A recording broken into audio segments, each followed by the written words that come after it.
Alright, well, what I've decided to revisit here and demonstrate real quick is something I had going on an earlier setup. Is I was wanting to alternate the raw materials into two different mills.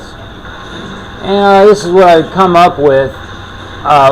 What's going on here is this is a diverter that's hooked up to the toggling type switch.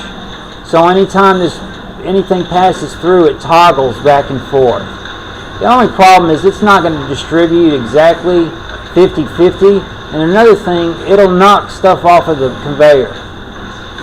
As you'll see, that little bottle of oil just fell off. What happens is it just, I don't think it's made to do this, but I wanted to at least show that there is some different uses for this diverter. You know, I'm still coming up with stuff for them. But this is one, if you want to just let it sit there, it will distribute somewhat. And I tested it. I had an item that was dependent on one mill alone. See, it knocked it up off the conveyor and back on it again. I had one item, and it eventually made it to the right mill by going through this diverter. Through the laws of probability, it got through, given that it doesn't get knocked off the table. But as you'll see here, it is pretty much doing a reasonable job of, other than what it knocks off the table, off the conveyor, of distributing the wealth between two different conveyor systems. Also, I'd like to note here, I'm still maintaining a closed type system. And what I mean by that is everything gets looped. Maybe I should say a looped system. I like a looped system where everything gets back to the same stuff. Everything is mixed together. See, this is not quite lined up. It's a challenge getting these, getting them all dropped in and making it sound.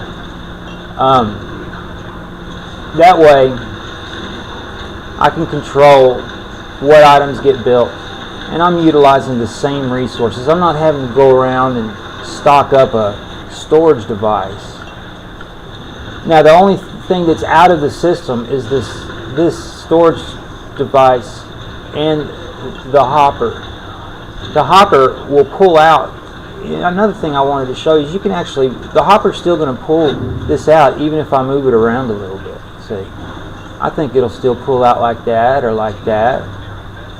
You know, that's what the power of this hopper is, you know, it'll introduce stuff into the system from a piece that's not attached to anything. See, as you'll see, it's still pulling stuff out of here. See? And so this is an entry point, and it gets fed in, and at this point right here, it is in the system. Right when it crosses this boundary, this invisible boundary here, then it is dedicated into the factory system. This is just demonstration, of course, as you'll see. That's my excuse for all that stuff lying around on the floor. But anyway, I wanted to show you a quick use of a diverter. Yeah, this is where it has some real issues here with these big blocks of steel. It really chunks them around pretty good. Anyway, thank you much. Bye.